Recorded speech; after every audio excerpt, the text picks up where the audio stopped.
ஜூலை மாதம் அப்படின்னு எடுத்துட்டோம்னா ராசியில் செவ்வாய் கேது சேர்க்கை மிகச்சிறப்பான ஒரு அமைப்பு அப்படின்னே சொல்லலாம். ராசியில் செவ்வாய் இருக்கிறது அப்படிங்கிறது மங்களகாரகன். செவ்வாய் பேரே மங்களவானம் சொல்வார். பூமி வாங்கலாம், இடம் வாங்கலாம், நிலம் வாங்கலாம், விவசாய நிலங்கள் வாங்கலாம், விவசாயிகளுக்கு பெரும் செல்வம் அப்படிங்கிறது எடுத்துக்கலாம். அதே மாதிரியே மருத்துவ செலவு அப்படிங்கிறது அறவே குறைஞ்சிடும். செவ்வாய் தான் இருக்குது. கடன் தொல்லைகள் விலகும். இவ்வளோ நாளாக ஏதோ ஒரு கடன் இருந்துகிட்டே இருந்திருக்கும். இந்த மாதத்தில் அது எப்படி படிப்படியாக குறைஞ்சி அப்பாடா இப்படி அடைச்சிட்டேன், இதுதான் எனக்கு பெரிய தொல்லையாக இருந்தது, இப்படியெல்லாம் நம்ம ஒரு பெருமூச்சு விட்டுக்கு வரக்கூடிய அமைப்புங்கிறது செவ்வாய் ஏற்படுத்துவார். மிகச்சிறப்பு. அதே மாதிரி பார்த்தீங்கன்னா தொழில் ரீதியாக பார்த்தா பூமி சம்பந்தமான தொழில் பண்ணுறவங்க, நிலத்தடி நீர் பண்ணுறவங்க, அகழ்வாராய்ச்சி, நெடுஞ்சாலை பணியாளர்கள், கட்டுமான பணியாளர்கள், உணவு சம்பந்தமான தொழில், ஹோட்டல்ஸ், ரிசார்ட்ஸ், லாட்ஜ், தங்கும் விடுதிகள் இந்த மாதிரி வச்சு நடத்துகிறவங்க, சுகாதார பணி, மருத்துவம், மருத்துவ கல்வி, செவிலியர்கள், டாக்டர்ஸ், நர்ஸ், மருத்துவமனை நிர்வாகம், மருத்துவ கல்வி பயிலக்கூடிய மாணவர்கள், இவங்க எல்லாத்துக்குமே ஒரு மிகச்சிறப்பு அப்படிங்கிறது இந்த மாதத்தில் ஏற்படுது. ஆராய்ச்சியாளர்களுக்கு மிகச்சிறப்பு, விஞ்ஞானிகளுக்கு மிகச்சிறப்பு, இதெல்லாம் ஏற்படுது. அதே மாதிரி காவல்துறை, இந்த மாதத்தில் காவல்துறையில் பணியாற்றியிருந்தீங்கன்னா உங்களுக்கு ஒரு பெரிய யோகம், பதவி உயர்வு, பாராட்டுக்கள் இதெல்லாம் கிடைக்கக்கூடிய அமைப்பு சிம்மராசியாக இருந்தால் கிடைக்கக்கூடிய அமைப்புங்கிறது ஏற்படுது. சட்டம் கூட கேது இருக்கிறதுனால சட்டத்துறை, நீதிமன்றத்துறை, வழக்கறிஞர்கள், நீதிபதிகள் அந்த துறையில் இருக்கக்கூடியவர்களும் நன்மை அடையலாம். அதே மாதிரியே சினிமா, பத்திரிகை, ப்ரெஸ், மீடியா, எழுத்து சம்பந்தமான கதை வசனம் எழுதுகிறவங்க, இந்த மாதிரி நாவல் எழுதுகிறவங்க, பாடலாசிரியர்கள், இந்த மாதிரி எழுத்து சம்பந்தமான இந்த காவல் நிலையத்தில் எழுத்தர், இப்போ ரைட்டர் நிறையாவே எழுத்து மூலமாக இருப்பாங்க. எழுத்து தான் முக்கியம். என்னும் எழுத்தும் கண்ணனத்தகும் அப்படிம்பார். அந்த மாதிரி இந்த எழுத்து அப்படிங்கிறது ரொம்ப முக்கியம். எழுத்து தொழில் பண்ணக்கூடியவர்கள், அறநிலையத்துறை, ஆன்மீகம், ஜோதிடம் இந்த துறையில் இருக்கக்கூடியவர்களுக்கும் இந்த மாதம் அபரிமிதமான யோகம் அப்படிங்கிறது ஏற்படுது. ஏன்னா செவ்வாய் கேது சேர்க்கை சிம்மராசியாக இருந்தால் நான் சொன்னவங்களுக்கெல்லாம் அபரிமிதமான யோகம், அதிர்ஷ்டம், பணவரவு, தனவரவு திருப்திகரமாக இருக்கும். 2ஆம் இடத்துல ஒன்றுமில்லை, 3ஆம் இடத்துல இல்லை, 4, 5, 6 ஒன்றுமில்லை, 7 ராகு, 7ஆம் இடத்துல ராகு இருக்கிறதுனால கலத்திர தோஷம் அப்படிங்கிறது ஏற்படுது. கணவன் மனைவிக்குள்ள கருத்து வேறுபாடுகள், சண்டை, சச்சரவு, பிரிவு, முன்கோபங்கள், தேவையில்லாத பிரச்சனைகள் வரும். அதனால் சிம்மராசி ஆண்களாக இருந்தாலும் பெண்களாக இருந்தாலும் விட்டு கொடுத்து போயிடுறது அப்படிங்கிறது நல்லது. இல்லைன்னா தேவையில்லாத பிரச்சனைகள் ஏற்படும். இது மட்டும் இல்லாமல் அடுத்த ராசியில் சனி வேறு, அஷ்டமச்சனி, 7, 8 தான் கல்யாண ஸ்தானம். கண்டிப்பாக பிரித்து வச்சு வேடிக்கை பார்ப்பார், பெரிய பிரச்சனையை கொடுப்பார். அதனால் முன்னெச்சரிக்கையாக இப்பவே சொல்கிறேன், கொஞ்சம் ஜாக்கிரதையாக. யார் சிம்மராசி அவங்க சரி நம்ம ஒய்ஃப் தானே, நம்ம ஆத்துக்காரர் தானே, நம்ம ஹஸ்பண்ட் தானே, எனக்கே பேசிட்டு போகலாம், 2 நிமிஷம் பேசுவோம், விட்டுட்டு போகலாம் அப்படின்ட்டு நம்ம விட்டுட்டோம்னா பிரச்சனைகள் வர வாய்ப்பு இல்லை. பட் 8ஆம் இடத்துல சனி இருக்கிறதுங்கிறது ஓரளவு ஒரு கெடுதலை செய்யக்கூடிய அமைப்பில் தான் இருக்கும். அஷ்டம சனிங்கிறது கொஞ்சம் பாதிப்புகள் இருக்கத்தான் செய்யும். இடமாற்றம், வேலை மாற்றம், துன்பம், துயரம், அலைச்சல், விபத்து, கண்டிப்பாக விபத்து, காலு கீழே அடிபடுறது, இந்த மாதிரிலாம் மூட்டு வலி, இந்த மாதிரி பிரச்சனைகள், கடன் தொல்லைகள், திடீர்னு ஒரு அவமானம், எதிர்பார்க்காத அவமானம், நல்லா போயிட்டே இருக்கும் ஹை லெவலில், திடீர்னு ஒரு அசிங்கம், அவமானம், கேவலம் நம்மளால் தாங்க முடியாத அளவு ஏற்பட்டுரும். அந்த மாதிரிலாம் இந்த சனி பண்ணுவார். அந்த மாதிரி அமைப்புகளை கொடுப்பார். கொஞ்சம் ஜாக்கிரதையாக இருக்கணும். 9ல் ஒன்றுமில்லை, 10ஆம் இடத்துல தொழில் ஸ்தானத்தில் சுக்கிரன். உத்தியோகம், தொழில், வேலை வாய்ப்பு சிறப்பாக இருக்கும். என்ன தொழில் பண்ணாலும் மிகச்சிறப்பாக இருக்கும். குடிநீர் வடிகால் வாரியம், நீர்நிலைகள் சம்பந்தமான தொழில், கடல் சார்ந்த தொழில், கடல் சார்ந்த தண்ணி சம்மந்தமாக எத்தனையோ, இப்போ 1 20 ரூபா இந்த குடிநீர் பாட்டில் அதுவும் தயாரிக்கிற கம்பெனி நீர் சம்பந்தமான தொழில் தான். அந்த மாதிரி ஏகப்பட்ட தொழில் நீர் சார்ந்து இருக்கும். அதெல்லாம் அந்த மாதிரி எது வேணாலும் வச்சுக்கலாம். நீங்கள் நீர் சம்பந்தமாக எந்த தொழில் இருந்தாலும் அது முன்னேற்றங்கள். குடிநீர் வடிகால் வாரியம், பொதுப்பணித்துறை, கடல் ஆராய்ச்சி, கடல் வளம், ஆறு, குளம் இந்த மாதிரிலாம் இருக்கக்கூடியதெல்லாம் சிறப்பாக அது சம்பந்தமான அதிகாரிகளாக இருக்கட்டும், அது துறையாக இருக்கட்டும், அமைச்சராக இருக்கட்டும், பணியாற்றக்கூடியவர்களாக இருக்கட்டும், இது சம்பந்தமாக தனியார் துறையில் பணியாற்றவர்களாக இருந்தாலும் மிக சிறப்பான ஒரு அமைப்பு அப்படிங்கிறது சிம்மராசியாக இருந்தால் இந்த மாதம் நல்லா இருக்குது. 11ஆம் இடத்துல ராசிநாதன் ஆட்சி மிகச்சிறப்பு. சூரியன் குரு சேர்க்கை அது ஒன்று போகும். இந்த மாதத்தை உங்களுக்கு ஃபுல்லாக 2மே காப்பாற்றிடும். ராசிநாதன் குருவோடு சேர்ந்திருக்க தலைமை பொறுப்பு.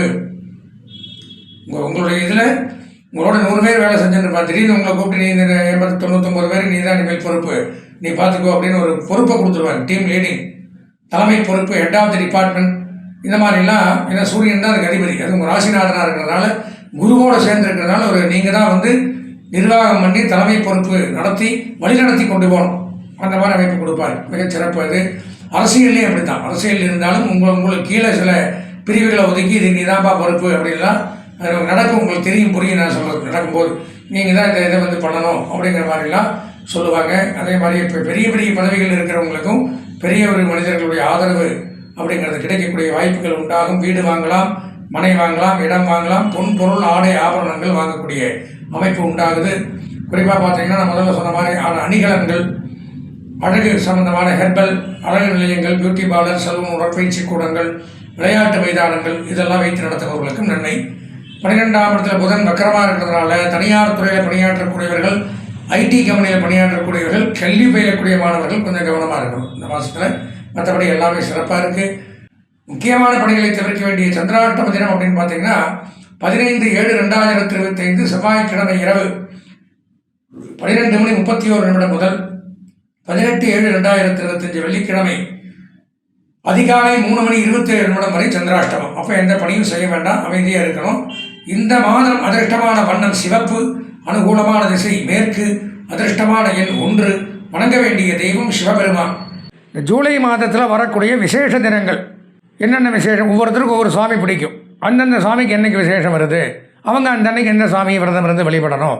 அதில் 2/7/2025 ஜூலை 2ஆம் தேதி அப்படின்னு பார்த்தோம்னா புதன்கிழமை ஆணி திருமஞ்சனம்னு பேர். நடராஜர் அபிஷேகம், அதாவது ஆருத்ராபிஷேகம் சொல்லுவாங்க. மார்கழி மாதம் வரக்கூடியது ஆருத்ராபிஷேகம். பெண்கள் எல்லாம் நோன்பு இருந்து இந்த தாலி கயிறு இதெல்லாம் கட்டிப்பாங்க. வருஷத்தில் 2 விசேஷம், ஆணி மாதம் 1, மார்கழி மாதம் 1.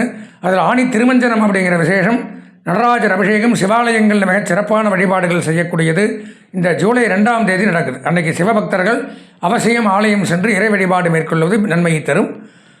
6/7/2025 ஞாயிற்றுக்கிழமை அப்படின்னு பார்த்தீங்கன்னா அந்த அன்னைக்கு சுக்லபக்ஷ ஏகாதசி விரதம். எப்படி சிவனுக்கு சொல்லணும் அந்த மாதிரி பெருமாள் பக்தர்கள், மகாவிஷ்ணு பக்தர்கள் ஏகாதசி விரதம் நிறைய பேர் இருக்காங்க.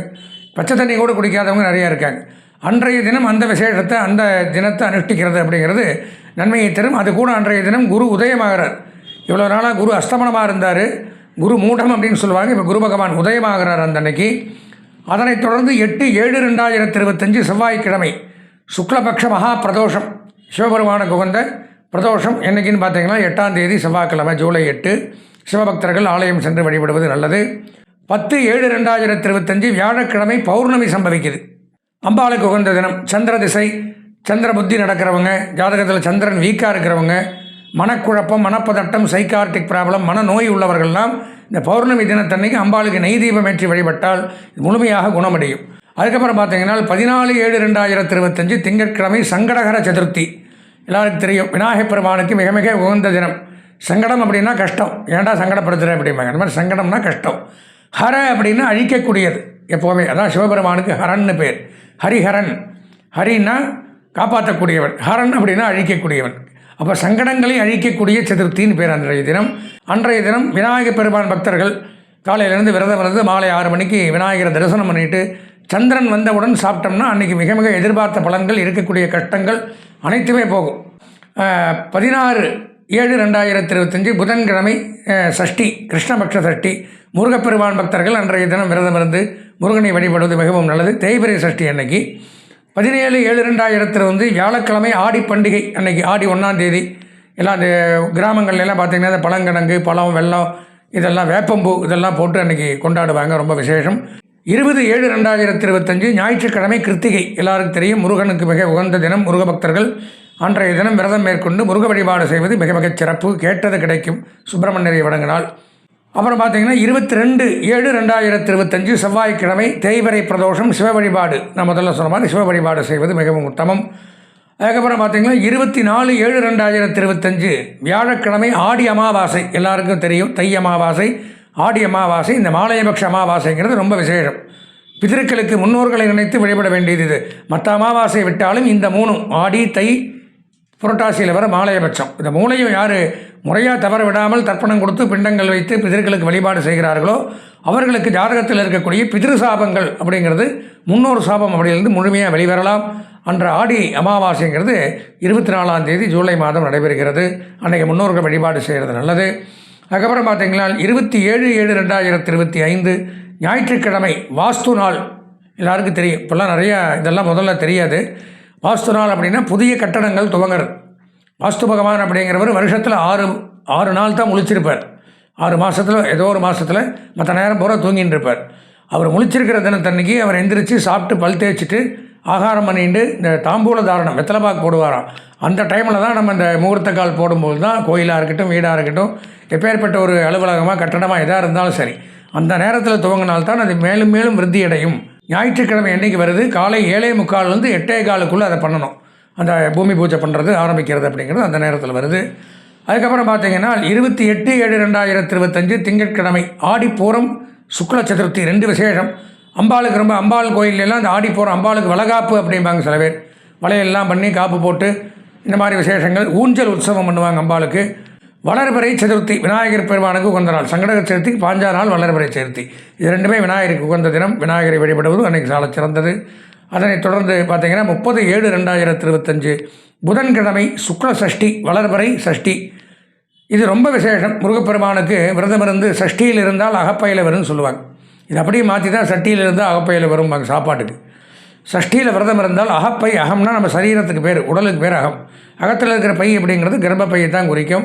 சஷ்டியில் விரதம் இருந்தால் கண்டிப்பாக கர்ப்பப்பையில் குழந்தை வரும். குழந்தை இல்லாதவர்களுக்கு இந்த சஷ்டி விரதம் அப்படிங்கிறது நிறைய பேர் இந்த கண்கூடாக நடக்கிறது. ஒரு 6 விரதம் இருந்துட்டாங்கன்னா கண்டிப்பாக வயசு 45-50 வயசு ஆனாலும் அவங்க எனக்கு தெரிஞ்சே நிறைய நடந்திருக்கு. அந்த மாதிரிலாம் விரதம் இருந்து முருகனை வழிபட்டு வேண்டின்னு வரும்பொழுது 6வது சஷ்டிக்குள்ளேயே அவங்க மாதமாயிடுறாங்க, கருவுட்டுறாங்க, குழந்தைய பாக்கியங்கிறது கிடைக்கிது. இந்த சஷ்டி விரதம்ங்கிறது ரொம்ப முக்கியம். அது 30/7/2025 அப்படிங்கிறது புதன்கிழமை அன்னைக்கு சம்பவிக்கிறது. இதெல்லாம் இந்த மாதத்தில் வரக்கூடிய விசேஷ தினங்கள். அன்பார்ந்த நேயர்களே, நாம் இது வரைக்கும் இந்த மாத ராசி பலன்கள் அப்படிங்கிறத கிரகங்களுடைய பெயர்ச்சிகளை நகர்வுகளை பொதுவாக வச்சு இந்த 9 கிரகங்களும் எங்கெங்கே இருக்குது, அதனால் என்னென்ன நன்மை தீமைகள் அப்படிங்கிறத தான் பொதுவாக பார்த்தோம். இது ஒரு பொது பலன்.